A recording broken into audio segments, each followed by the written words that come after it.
We will read the second part of 6th chapter. David begins a new life of 7th class. We have read the first part in the last video. In this video we will read the second part. So in the first part we have learnt that David Copperfield was not sent away by his aunt with his stepfather. First video में हमने देखा था ना कि David कोपरफील्ड को उसकी aunt ने उसके जो स्टेप फादर लेने के लिए उसको आया था उसके साथ नहीं भेजा था और उसने डिसाइड कर लिया था उसकी आंट ने कि वो उसको अडॉप्ट करेगी और डिक जो उसका रिलेटिव था उन दोनों ने डिसाइड किया था कि वो उसको अडॉप्ट करेंगे। तो उसके बाद देखिए क्या होता है।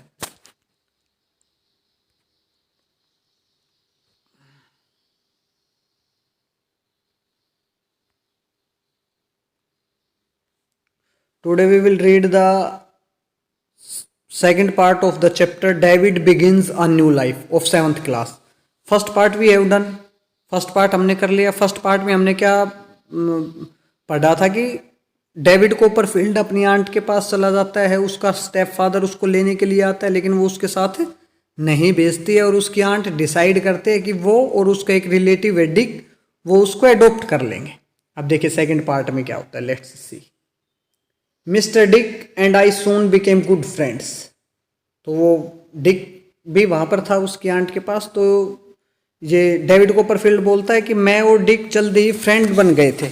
And often went out fly his huge kite. और हम बाहर जाते थे उसकी बड़ी पतंग को उड़ाने के लिए। I began getting closer to aunt Betsey too. मैं आंट बेस्टी के भी नज़दीक हो गया, उनसे भी ज़्यादा घुल मिल गया।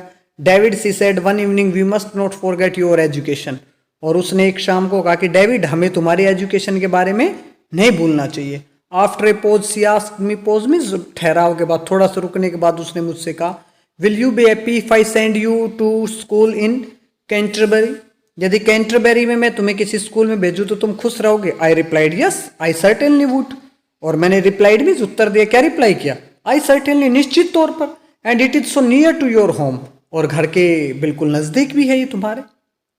So it was decided that 2 days later we would go to Canterbury. तो ये डिसाइड किया गया कि 2 दिन के बाद हम लोग कहाँ जाएंगे? कैंटरबरी जाएंगे। As we left, my aunt informed me that we would first visit Mr. Wickfield.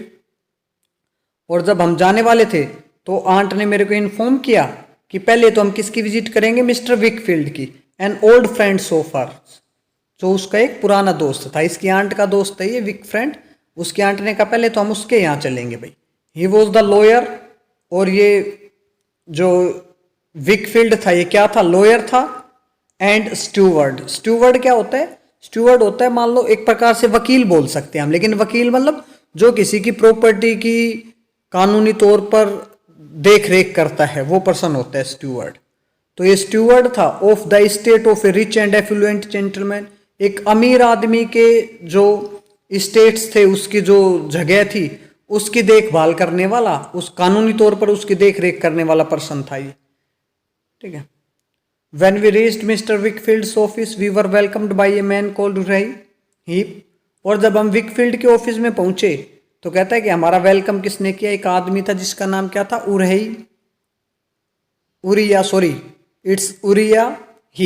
Urea heap नाम था उसका। He guided us to the room where Mr. Wickfield was present. Guided means वो हमें लेकर गया भाई, गाइड किया, हमारा मार्गदर्शन किया जहां पर मिस्टर विकफील्ड प्रेजेंट थे उस रूम तक। वेल मिस टॉटवुड what brings you here. Miss टॉटवुड क्या? व्हाट ब्रिंग्स यू हेयर का मतलब आप किस काम से यहाँ आई हैं भाई? व्हाट ब्रिंग्स यू हेयर तो यानी कि ये इसकी आंट है ट्रॉटवुड। डेविड कोपरफील्ड बता रहा है ना उसकी आंट, उसको वो मिस ट्रॉटवुड बोलता है भाई। Mister Wickfield inquiry. Mister Wickfield ने इंक्वायरी किस चीज़ की भाई? My aunt replied. कहते हैं मेरी आंट ने रिप्लाई किया, आंसर दिया। I wish you to draw up adoption paper for my nephew. मैं चाहती हूँ कि तुम तैयार करो भाई पेपर्स। कौन से paper? Adoption paper. Adoption paper क्या होता है? गोदनामा।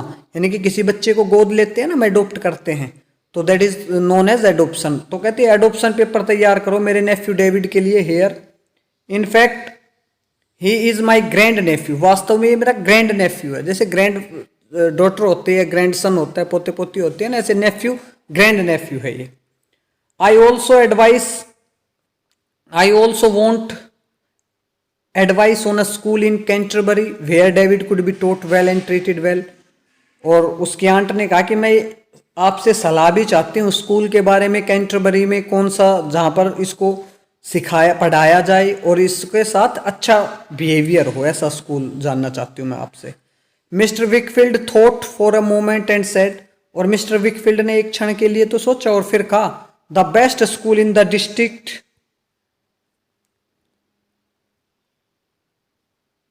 The best school in the district, कि डिस्ट्रिक्ट में जो बेस्ट स्कूल है, doesn't have any room for boarders. Boarders का मतलब क्या होता है भाई, जैसे एक तो बच्चे होते हैं कि स्कूल में हम भाई वहीं पे रुकते हैं, बच्चे स्कूल में ही रुके। एक जैसे बोर्डर, आप लोग स्कूल में आते जाते हैं ना, हम सुबह चले गए, दोपहर को या शाम के टाइम घर में वापस आ गए अपने, तो उन स्टूडेंट्स को हम बोर्डर्स बोल देते हैं। तो कहता है बोर्डर्स के लिए तो कोई जगह नहीं है, बट इफ यू कहता है बोर्डर्स के लिए तो कोई जगह नहीं है, but if you wish you may live in with me till further arrangements are made. कहते लेकिन यदि आप चाहती हो तो आप इसको मेरे साथ छोड़ सकती हैं जब तक कि आगे के अरेंजमेंट किए जाएं भाई, ठीक है। वो कहता है लेकिन आप यदि चाहें ना तो आप इसको मेरे साथ छोड़ सकते हैं भाई, अभी तो स्कूल में कोई जगह नहीं है बोर्डर्स के लिए, ठीक है। नहीं sorry, I told you the wrong meaning of boarders. Boarders का मतलब वो नहीं होता जो बच्चे जाते हैं और आते हैं, जैसे बोर्डिंग स्कूल होता है ना, बोर्डिंग का मतलब क्या होता है, बच्चे वहीं पर स्कूल में रुकते हैं, घर पे। जैसे आप बोर्डर नहीं हैं, आप स्कूल में आते हैं और जाते हैं, आप सुबह स्कूल में चले गए तो आप स्कूल नहीं उन बच्चों को हम डे बोर्डर बोल देते हैं, दिन दिन में रुकते हैं। अदरवाइज जैसे बोर्डर्स क्या होते हैं जो बोर्डिंग स्कूल में रहते हैं, वो वहीं पर रुकते हैं भाई दिन रात, छुट्टियां होती है तब वो केवल अपने घर जाते हैं। जैसे हॉस्टल में रुकता है बच्चा, तो इसका मतलब वो बोर्डिंग स्कूल में है भाई, वहीं पे रुके। तो कहता है बोर्डर्स के लिए तो जगह नहीं है, लेकिन यदि आप चाहें तो उसको मेरे साथ छोड़ सकते हैं जब तक मैं आगे अरेंजमेंट करूं। माई आंट रिप्लाइड ग्रेटफुली, और मेरी आंट ने आंसर दिया भाई, I am obliged and so is David, कि मैं आपकी ओब्लाइज्ड हूं, आभारी हूं, और ये डेविड भी भाई। थैंकफुली मेरी आंट ने, ग्रेटफुली मीन्स थैंकफुली उसको आंसर दिया। Mister Wickfield called for his housekeeper who turned out to be a little girl of my ways. Housekeeper का मतलब होता है घर की देखभाल करे, जैसे अवर मदर्स हु आर हाउस वाइफ्स they are also a housekeeper, ठीक है, उनको भी हम हाउसकीपर बोल सकते हैं। या the person who takes care या who does work at the home, जो अपने घर में काम करते हैं, हम अपने उनको हाउसकीपर बोल सकते हैं, ठीक है। और हाउसकीपर मतलब काम मैनेज करना, शॉपिंग, कुकिंग, क्लीनिंग, ये सब काम घर में जो मैनेज करता है ना, उसको हाउसकीपर बोल देते हैं, ठीक है। कई बार जैसे हाउसकीपर रखते भी हैं भाई घर के लिए, जैसे कोई नौकर वगैरह रखते हैं ना, मेड रखते हैं, वो भी एक सेंस में हाउसकीपर ही होती है, ठीक है। तो मिस्टर विकफील्ड ने हाउसकीपर को बुलाया, who turned out to be a little girl of my age, जो कि मेरी उम्र की लड़की थी। Mister Wickfield told us that her name was Agnes and she was his daughter, और मिस्टर विकफील्ड ने बताया कि उसका नाम एग्नेस है और वो उसकी बेटी है भाई। Later Agnes told me that she had lost her mother when she was born. बाद में एग्नेस ने बताया कि she had lost her mother means उसकी माँ का देहांत हो गया था, व्हेन सी वाज बोर्न, जब उसका जन्म हुआ। Agnes considered it her duty to stay at home and keep house for her father. तो एग्नेस ने कहा कि वो कंसिडर मीन्स मानती है इस चीज को, अपनी ड्यूटी समझती है, टू स्टे एट होम, घर पे रुकना अपनी ड्यूटी समझती है, और हाउस कीपिंग करना भाई अपने फादर के लिए वो अपनी ड्यूटी समझती है, क्योंकि उसकी मदर की डेथ हो चुकी थी। The difference in the let's, तो कहता है कि लेट मी मूव बैक। अच्छा, तो वो ये कहते हैं ना कि भाई ये वो अपनी ड्यूटी समझती है। While my aunt prepared to leave, she said, "Now David never be mean in anything, never be cruel, never be false." अब जब आंटी जाने लगी तो वो कहने लगी कि अब डेविड कभी भी मीन नहीं होगा। मीन का मतलब वैसे तो दुष्ट भी होता है, बेकार होना, ठीक है। तो कहते हैं कि अब वो कभी भी बेकार नहीं होगा, किसी चीज में झगड़ालू नहीं होगा, झूठा नहीं होगा। Avoid these 3 voices and I can always be hopeful you. इन 3 चीजों को नहीं, उसने कहा, इसको डेविड को कहा, नेवर बी मीन, कभी मीन मत बनना, किसी चीज में क्रूवल निर्दयी मत होना, झूठा मत बनना भाई। ये मतलब झूठ मत बोलना और निर्दयी मत बनना और मीन मत बनना, मीन्स सेल्फिश, मीन का मतलब स्वार्थी, बेकार मत बनना, ठीक है। Avoid these 3 voices, in 3 voices से बच के रहना, गुणों से बच के रहना। आई can always be hopeful you, तो मुझे हमेशा तुम्हारी उम्मीद रखूंगी, मैं तुम्हारे बारे में उम्मीद ही मीन्स अच्छा होने की उम्मीद रखूंगी। आई promised her I would remember her words, मैंने वादा किया कि मैं उसके वर्ड्स को ध्यान में रखूंगा। Aunt Betsey hugged me and left, aunt Betsey ने मेरे को गले लगाया और चली गई। सी डिडंट लुक बैकवर्ड, पीछे नहीं देखा। She just shut the door behind me, उसने केवल मेरे पीछे दरवाजा बंद किया। Mister Wickfield's house was pleasant and peaceful, बड़ा सुहावना था और शांति भरा था विकफील्ड का घर। After dinner Agnes played the piano and I could see how devoted she was to her father. Dinner के बाद एग्नेस ने पियानो प्ले किया और मैं देख सकता था कि वो कितना डिवोटेड थी, कितना डिवोटेड मीन समर्पित थी अपने फादर के लिए। The next morning mister Wickfield took me to my new school, अगली सुबह मिस्टर विकफील्ड नए स्कूल में लेके गए। He introduced me to doctor Strong, अब ये डॉक्टर स्ट्रॉन्ग कौन है भाई? The headmaster of the school, school का हेडमास्टर है, उससे इंट्रोडक्शन करवाया, ठीक है, मिस्टर विकफील्ड ने।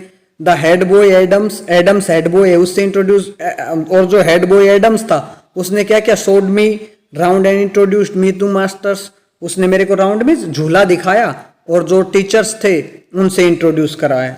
आई was quite at ease but very introduced me to the masters, masters भैया टीचर्स नहीं मास्टर्स, जैसे बच्चे के नाम के साथ भी हम मास्टर लगाते हैं, जैसे किसी बच्चे का नाम मान लो राकेश है तो मास्टर राकेश बोल देते हैं, ठीक है। तो कहता है और बच्चों के साथ उसने इंट्रोड्यूस करवाया। I was quite at ease but every conscience of, कहता है मैं बिल्कुल ईज मीन्स बिल्कुल भाई कंफर्टेबल था, शांति पे था, बिल्कुल शांत था मैं, लेकिन इस चीज से भी जानता था कि मैं the difference in learning and experience between the other boys and my self, कि मेरे और दूसरे बच्चों के बीच में सीखने का और अनुभव का अंतर मिलेगा, क्योंकि ये तो पढ़ नहीं रहा था पीछे से। अब इसकी उम्र के बच्चों, बाकी बच्चे तो उस क्लास में वो पढ़ रहे थे ना, तो कहता है ये मेरे को ये भी पता था कि भाई मेरे में और उन बच्चों में सीखने में फर्क मिलेगा। That evening mister Wickfield asked me again if I thought I should like to stay on with them, और उस शाम को मिस्टर विकफील्ड ने पूछा मुझसे कि भाई क्या मुझे उनके साथ रहना पसंद है। I told him that I would like that very much, और मैंने उनको बताया कि मेरे को ये बहुत ज़्यादा पसंद है भाई, ठीक है। कोपरफील्ड ने, डेविड कोपरफील्ड ने उनको बताया कि उसको ये पसंद है भाई उनके साथ रुकना। On the way out to school the following morning I encountered Uriah Heep sweeping the steps outside the house, कहते हैं और जब मैं स्कूल में जा रहा था अगली सुबह, पहले दिन तो विजिट के लिए गया था, नेक्स्ट मॉर्निंग जब ये जा रहा था तो इसको एनकाउंटर मीन सामना हुआ, किससे मुलाकात हो गई इसकी भाई? हीप से मुलाकात हो गई, जो कि sweeping steps outside the house, जो घर के बाहर भाई स्वीपिंग कर रही थी, झाड़ू निकाल रही थी सीढ़ियों पर, ठीक है। गुड मॉर्निंग मास्टर कोपरफील्ड, उसने कहा good morning master Copperfield, I trust you will have a good day at school, कि मुझे विश्वास है आपका अच्छा दिन बीतेगा स्कूल में। Thank you Uriah and I hope you will have a good day with your studies in law, और कहता है मैंने भी उसको थैंक यू बोला और कहा कि मैं भी उम्मीद करता हूं कि तुम्हारा भी अच्छा दिन निकलेगा, जो तुम्हारी स्टडी है ना लॉ की, कानून की जो स्टडी है उसमें। I suppose you are quite a lawyer, मैं तो ये मानता हूं कि तुम भी एक वकील हो। Me master Copperfield, oh no I am a very humble person, तो उसने कहा मतलब कि वो बोलती है कि नहीं मास्टर कोपरफील्ड, मैं तो बिल्कुल एक अम्बल का मतलब क्या है ये, हम्बल मतलब नेक पर्सन हूं मैं तो। I am well aware that I am the humblest person going, मैं तो बस ये विश्वास है मैं तो बिल्कुल नेक पर्सन हूं, मेरे को वकील नहीं बनना है भाई, मैं कोई वकील नहीं हूं, ठीक है। अदर भी where he may be, likewise my mother is very humble person, जैसे कि मेरी माँ है वैसे ही मैं हूँ। We live in humble abode, भाई बड़े ही नेक जगह पे रहते हैं master Copperfield, but have must to be thankful for, लेकिन हम बहुत ज्यादा आभारी हैं इस चीज के लिए। Have you been with mister Wickfield long, I asked, मैंने पूछा कि आप मिस्टर विकफील्ड के साथ काफी लंबे टाइम से हैं। इसने उससे पूछा भाई कि आप विकफील्ड के साथ काफी लंबे टाइम से हैं क्या।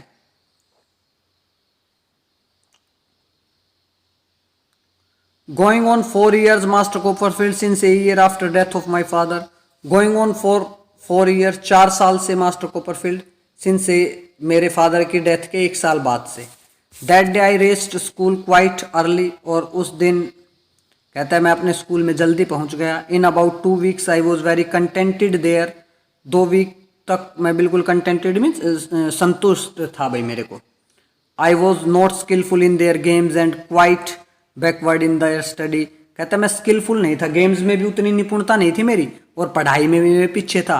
But practice would improve me in the first, लेकिन प्रैक्टिस अभ्यास मेरे को सुधारेगा, अभ्यास से मेरे अंदर सुधार होगा। आई होप्ड,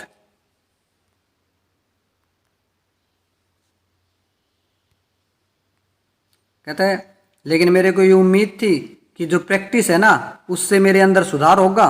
ये मैंने and hard work in second, और दूसरे स्थान पर हार्ड वर्क कड़ी मेहनत करूंगा उससे सुधार होगा।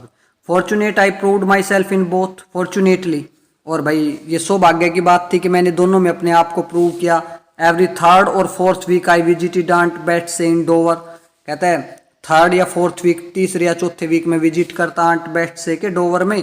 On alternate Wednesday, alternate Wednesday का मतलब क्या होता है, जैसे एक वेडनेसडे को विजिट की, मान लो फिर नेक्स्ट छोड़ दिया, उससे नेक्स्ट एक छोड़ एक, यानी कि mister Dick visit me, mister Dick be friend doctor strong and he became a popular figure at school, कहता है मिस्टर डिक जो ये वहां पर इसके आंट के साथ रहता था ना, मिस्टर डिक मेरे पास आता विजिट करने के लिए, और वो डॉक्टर स्ट्रॉन्ग कौन था, ये इनका हेडमास्टर था, उसका दोस्त बन गया। And he became a popular figure at school, और भाई स्कूल में वो बहुत ज़्यादा पॉपुलर हो गया। Life at Wickfield home was quiet and peaceful, Wickfield के घर में भाई बिल्कुल जिंदगी शांति से थी, भाई शांतिपूर्ण थी। To my great comfort Agnes became more of a sister to me, और कंफर्ट की बात ये थी मेरे के लिए कि एग्नेस जो है ना मेरी बहन बन गई, बहन